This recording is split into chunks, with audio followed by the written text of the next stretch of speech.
This is more than just watching TV while exercising on a treadmill.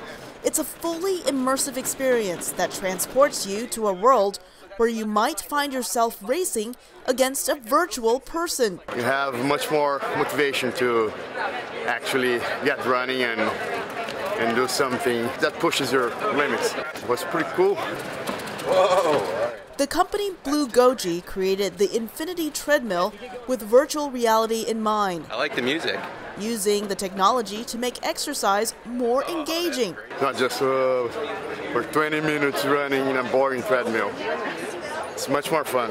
The belt keeps users from falling. In addition to encouraging better cardiovascular health, the active use of virtual reality also helps solve a common problem while wearing a VR headset, says Blue Goji's Kira Constam. So a lot of VR experiences cause motion sickness because there's a disconnect in the brain, just psychologically. You're moving in the game, but you're not moving in real life. And we have come up with a solution.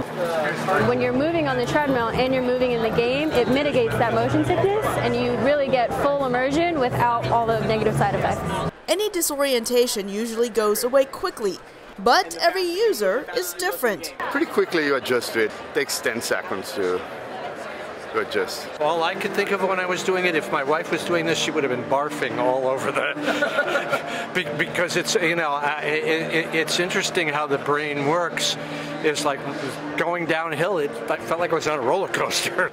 I don't get motion sickness easily, but I got felt a little queasy at one point when I was out of control, so it's surprisingly realistic. There's a bit of a learning curve for VR in general. I believe that the first time you do it is definitely going to be the most disorienting time, and then the more you do it, the more you get used to it.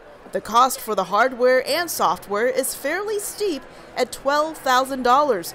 But Constam says the virtual reality treadmill is ideal for high-end gyms, rehabilitation centers, and physical therapy clinics. The company plans to make the treadmill available to the public next year.